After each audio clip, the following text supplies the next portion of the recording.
guys, it's back to the transformer G395XP. It's all for the channel, you guys. We'll do another heat cycle or two, see how it goes. It was richeting up on the last video, which was yesterday. See how she goes starting up today.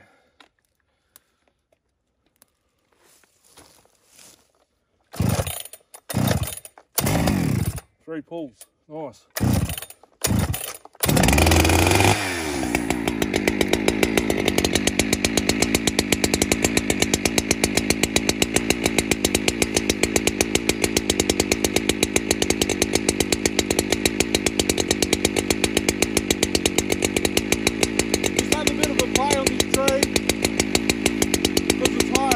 Have to bend over there. I just cut 3/4 the way through.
and it doesn't use much fuel.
Cool down a little bit.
Guys, not that much hot air getting blown across it.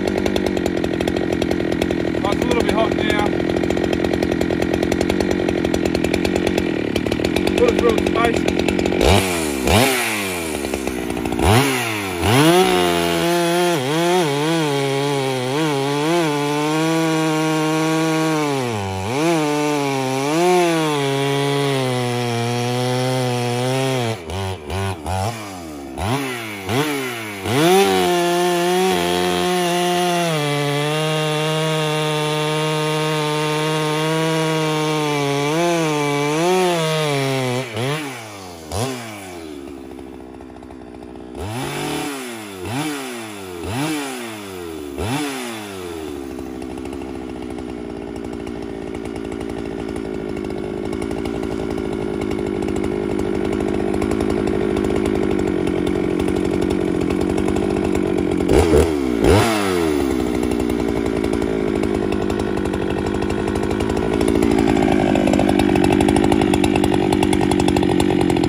cut right there, we'll cut straight through it.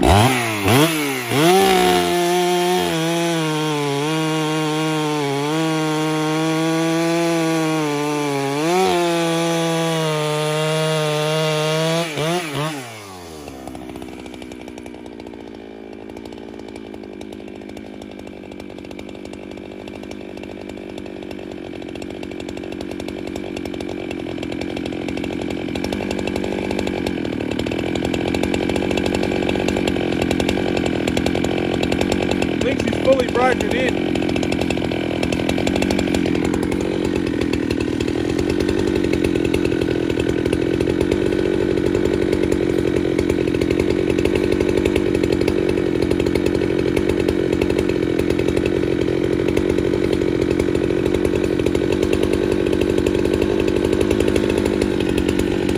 Bit later on the load.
I think she's fully broken in.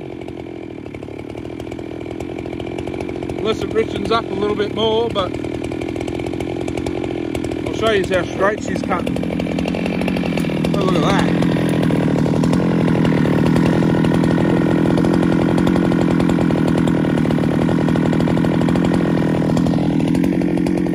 Do a couple more. I don't think I'm going to run any more saws today. I'll come out in a couple of days, run the rest that I wanted to show you. Might do the steels.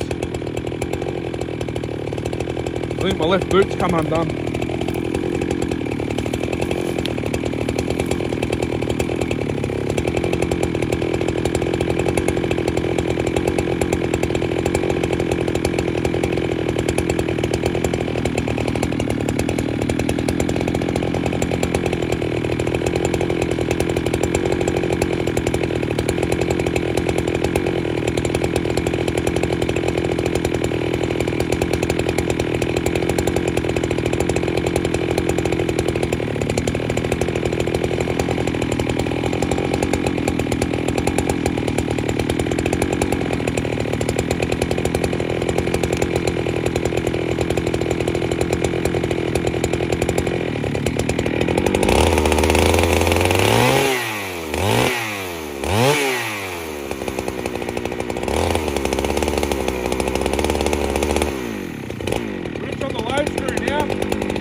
Leaned it out a bit before, I'll lean it out a bit more.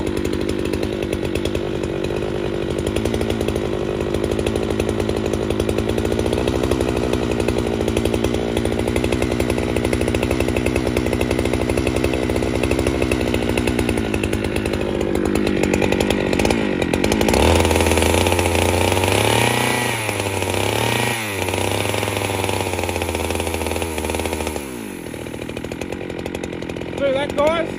That's how you check your load jet. That's when the high jet kicks in, hear that?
really can't focus.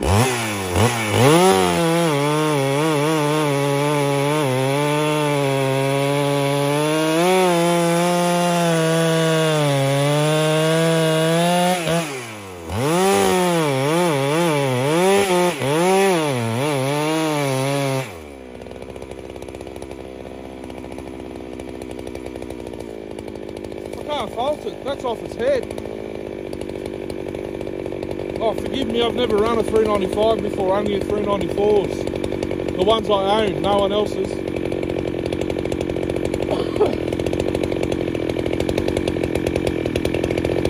Get onto the bio bar oil, that's sick as well. There's nothing stuck to the saw at all.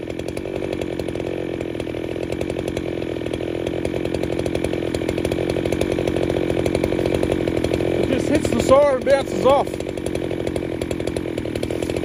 How long are we at on this video? 22 minutes. Might do a couple more cuts. It's definitely got more power.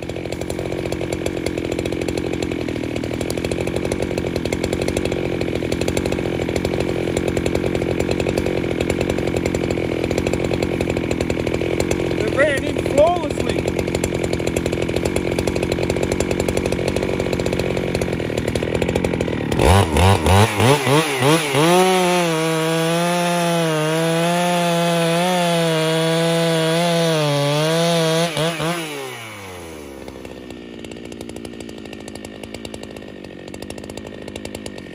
Mark on these trees, soak up the bar oil real quick.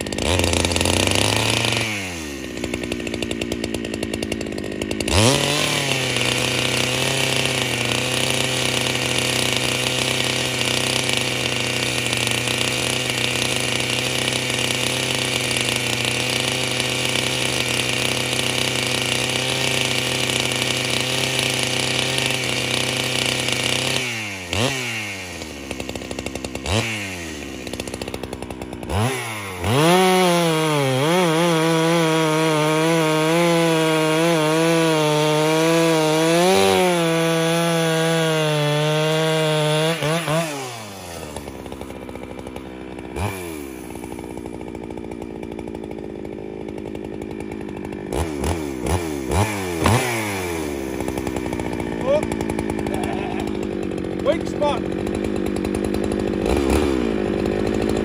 Won't go too far, it's sitting on a log just there. Wouldn't mind seeing the middle of it though.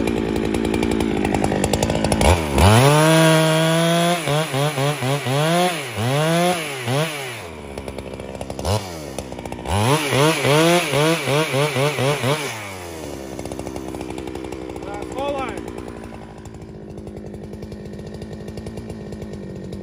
Need a solid bit for me mate, workmate, for a chopping block. The one I took home is cracking. Not much to print one off before I leave. A little bit smaller. Now I can cut them off.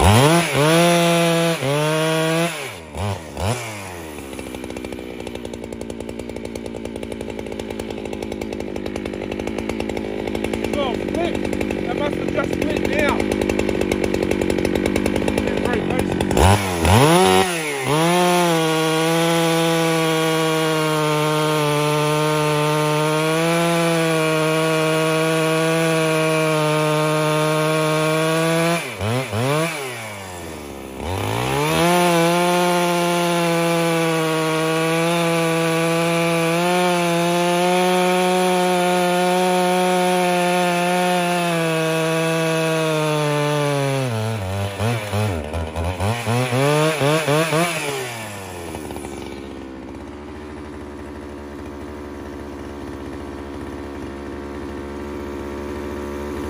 There goes the tank, guys.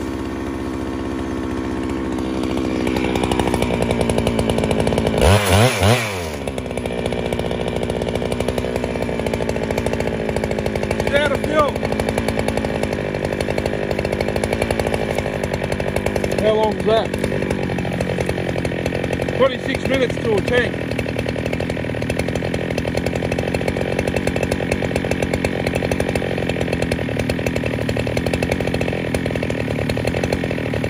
Yeah, I can't do any more cutting anyway, that chain's far too loose now.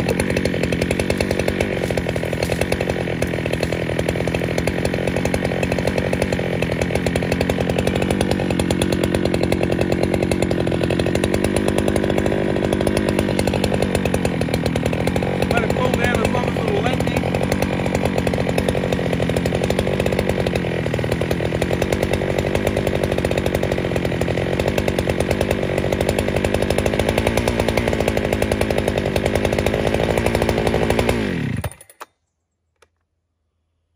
Righto, meet you at the tailgate, guys. I want to say some words and say something to Darcy.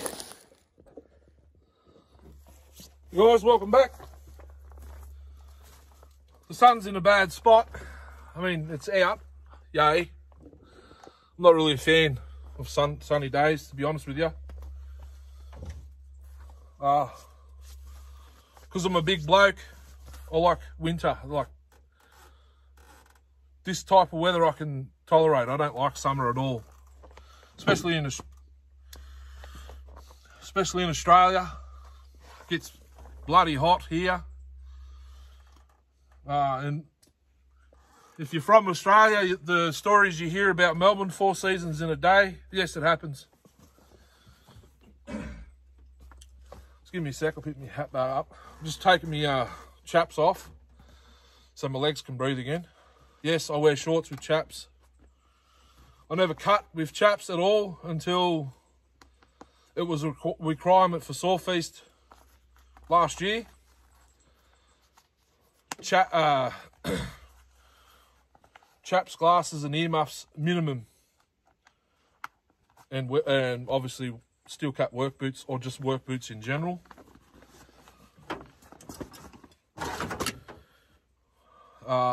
And I asked the officials. I was an official, but I was a race, so a competitor and official at once. So I kind of just organised the logs onto the frames, ratchet strap them down, get ready, mark the. So here we do down up. It's supposed to be bore cut first. So you go through up, down, and then up, down. I think it is, or down, up. I can't remember now. You know what? Sorry. I'll set you guys there if that will allow me, or how about on the roof of my car?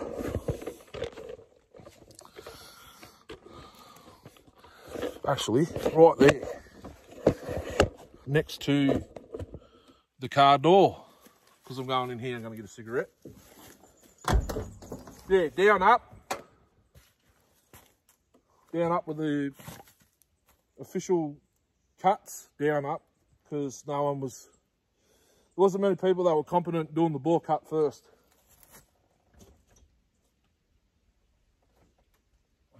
So they just removed the bore cut because could have been some women competitors. You know what, I'd like to sit down. I'm going to be sitting down for hours tonight, but you know what I mean. If the phone holder will allow me to do this.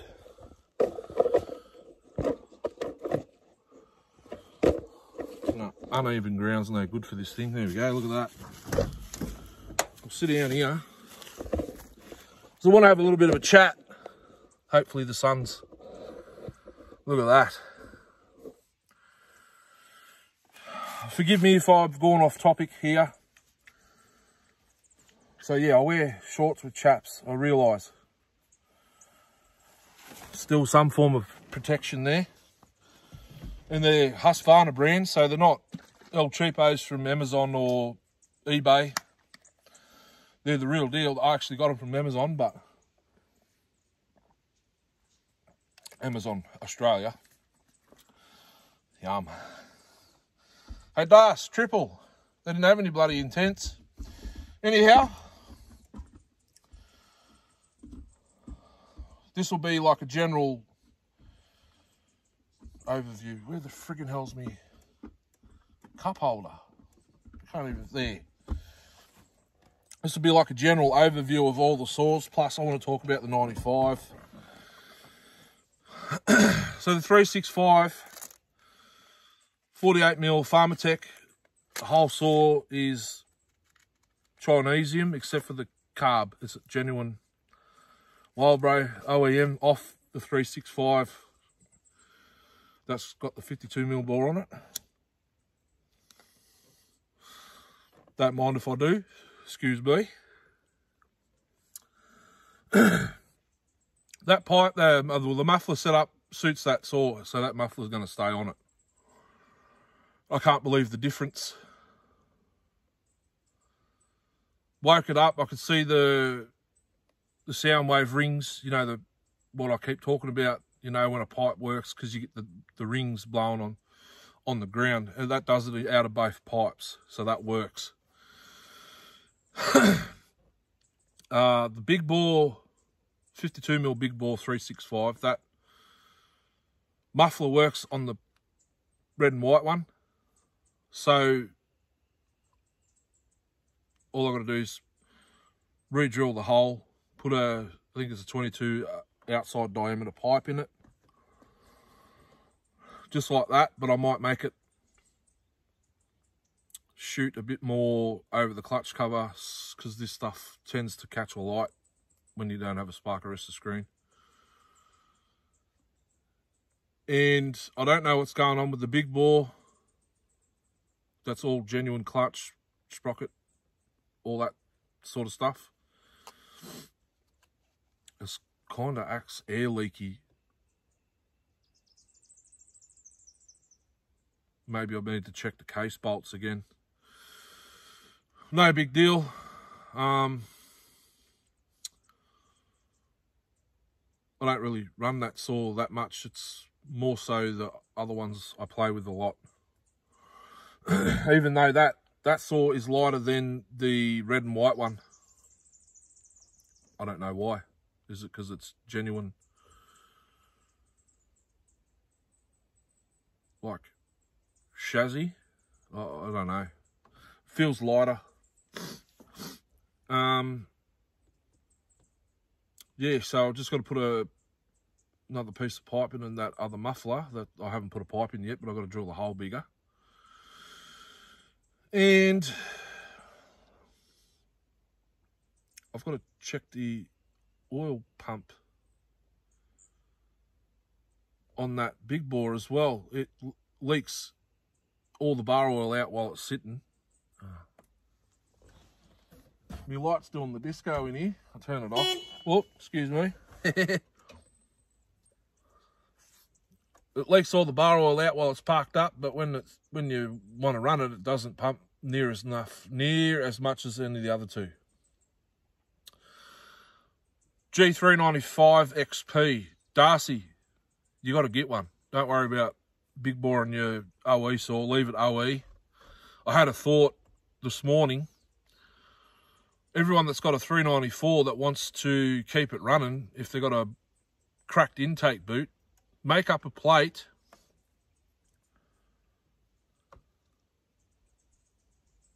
Make up a plate that will bolt to the intake. Drill a hole where your impulse is and JB weld a impulse nipple on it, and you can run the 395 intake boot and carb. Just change, excuse me. Just change it to an intake boot. So make a plate, bolt some pipe to it. That'll fit the boot. Where the impulse hole is, drill that hole out. JB weld a nipple in, or maybe even silver solder something in there that'll take a hose, a barb of some sort. Clamp the 395 intake boot to it, and change your 94 carb setup to a 95. Even your 394 carb, I think all you got to do is block the impulse, well, you'll do that with a gasket on the front of the carb. Drill your top plate out and put a nipple in there to run your pulse. That's what I had a good think about that this morning. I got this saw to retire my stock 394. It'll come out every now and then. And the ported one, I've got to find out what's going on with it. I reckon there's evaporated fuel and it's just pure two-stroke oil in the carb. That's probably what I think it is. Excuse me, because you'll see it was running mint in the last video I ran it. And now nothing, but I believe that G395XP has more power right now than it did yesterday. I did have to lean out the low screw twice just now, as you guys would have seen in the video. The chain's still sharp, as you see. That was brand new out of the box. Longer chain. 3 videos ago. Three videos ago. It's today Tuesday. It was, yeah, Saturday. No, I didn't get it Saturday. Or did I run it Saturday?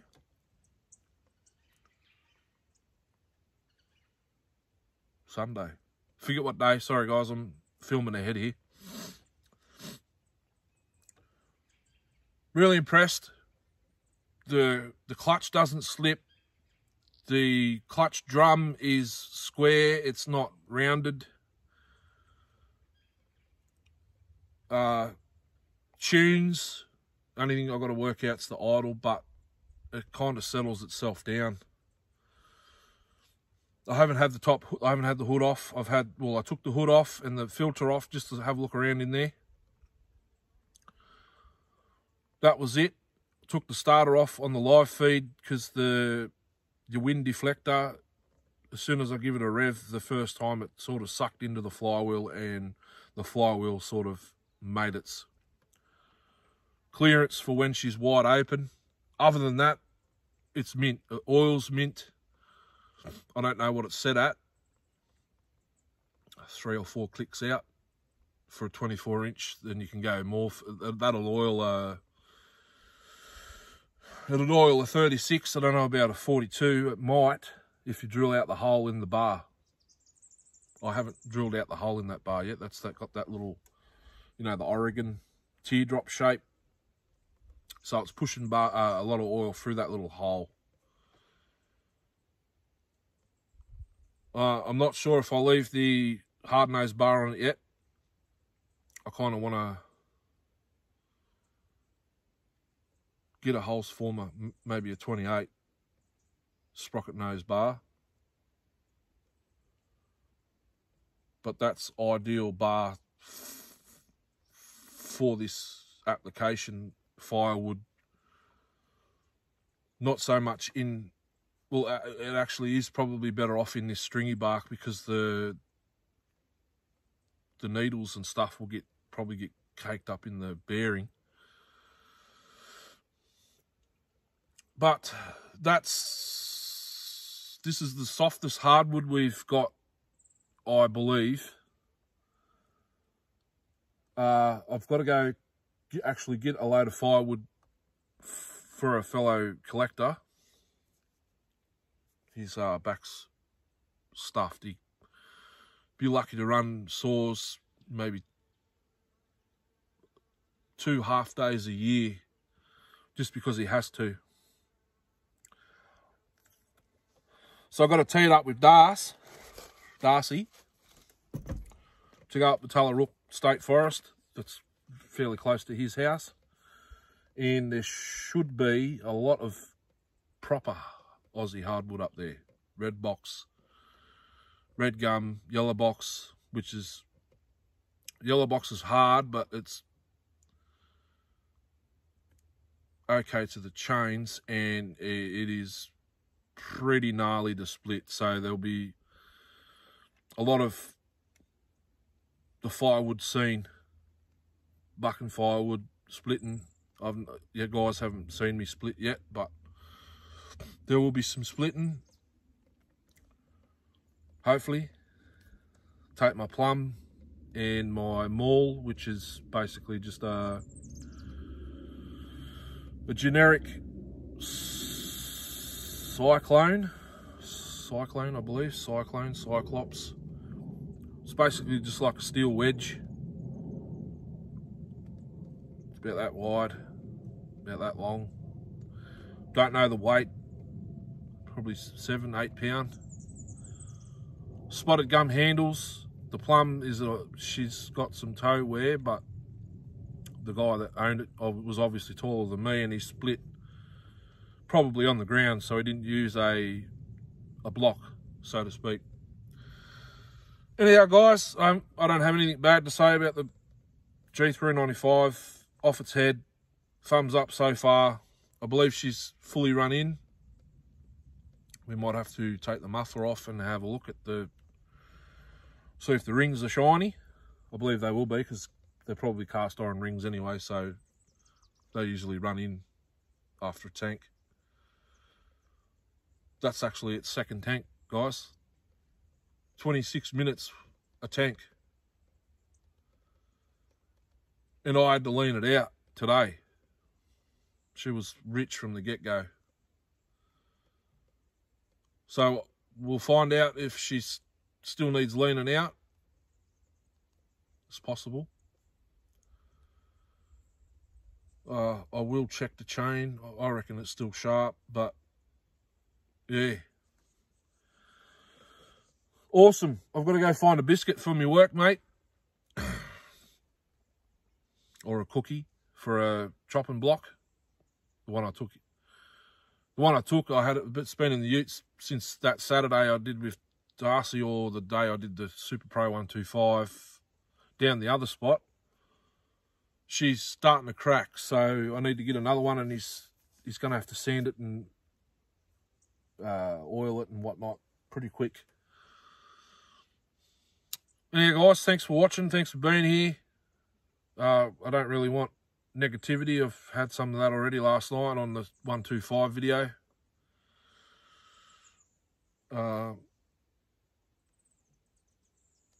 So yeah, just leave a comment if you like what you're seeing.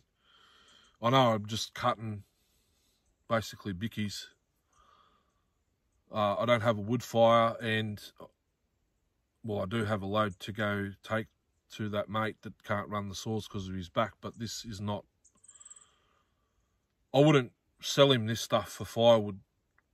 The load I got to get him is to pay for the last couple of saws I think I got off him, which you guys are still yet to see. I got old dinosaurs from the 50s, 60s. A gear drive I've got to get running. Dan Arm DV700, I've had that running.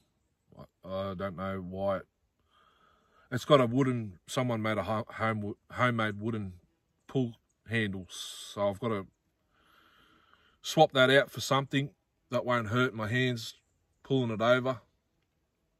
And the Mobile Co matchless I've got to get running and hopefully do a video on that. So I've got some old dinosaurs, we call them, antiques, still to come. Apart from that, you guys have seen every other saw that I own, except for different variations. I got a couple more 041s you guys haven't seen. 2 of them I will not run. One I've repainted a lot of years ago, rebuilt and repainted. The red top 041, rebuilt, and she's a shelfie, and a couple other variations of McCulloch. I've got another 8. There's another 81 you got. It's actually a video of that. The 800 needs new flywheel bearing. Promac 800. She's minty. She's pretty much a shelfie though. The Super 1010, I've put a bigger carb on it and reset the points. I haven't brought it out to test it out again. And the famous PM 1010 from the shorts and a couple of videos down there. I've got to reassemble. Disassembled it to clean it because I ran it on video how I got it from where I got it.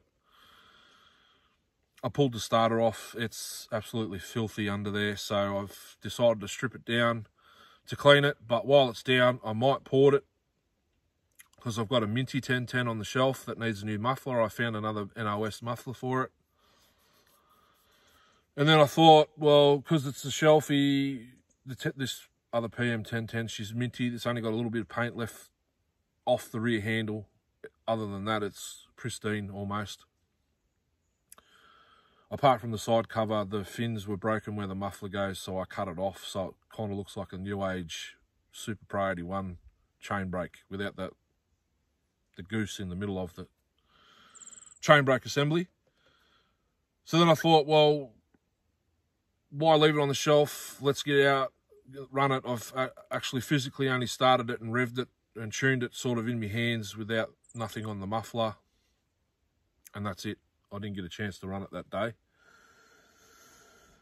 I do have McBrick comparison videos. I've got the ported PM 610 still in the back of the ute and a stock 610. I want to do differences between those two and Promax 650 stock with governed carb versus ungoverned carb stock 650s.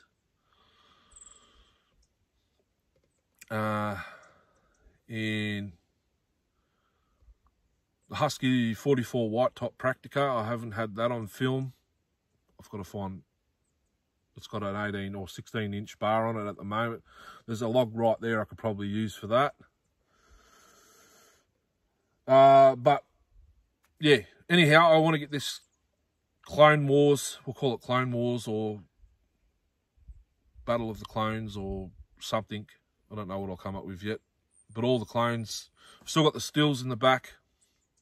So I'll have to pop out Thursday or Friday. So Thursday night's my last night shift, which is technically Friday. Friday's Saturday and Saturday's Sunday for me. Then back to work Sunday night. I don't know if there's still night shift next week. I could be back on day shift.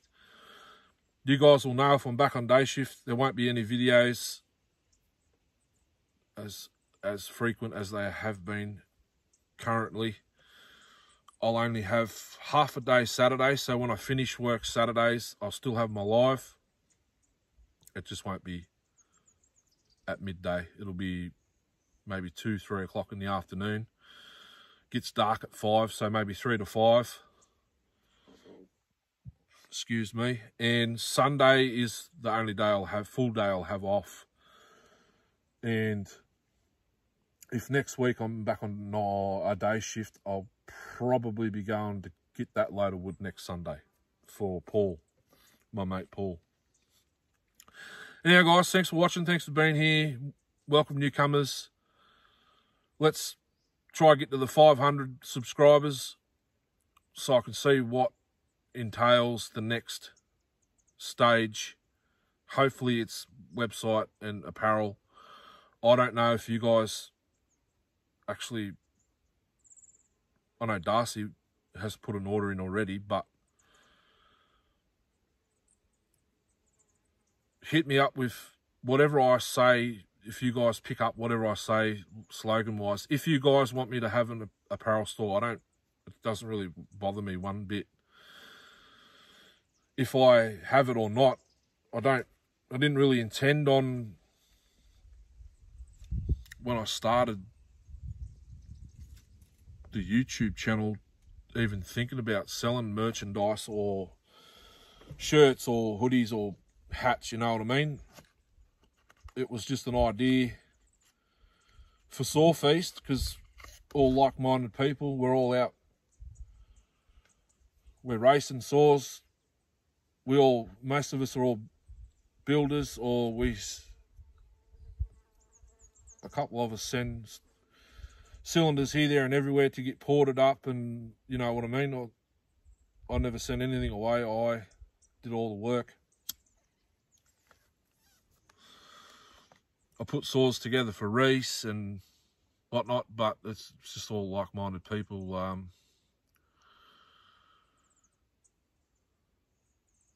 Everyone's got their favourite manufacturer. I used to be a full-on steel guy. I had the Farm Boss collection and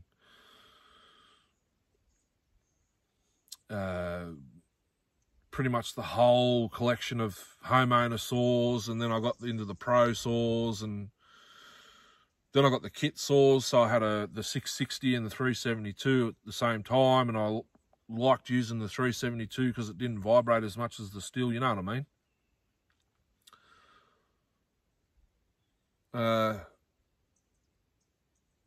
But there you go. That's the Husky clone showdown. We'll call it that. And the steel will be to come. But yeah, anyway, chuck it in the comments. Slogans.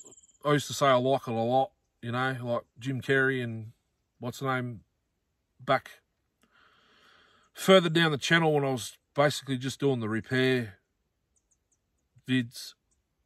I like it a lot, you know. Or, oh, she can't say, I can't take that because it's a lot of guys use it. Same as random acts of kindness. I can't steal that either. So,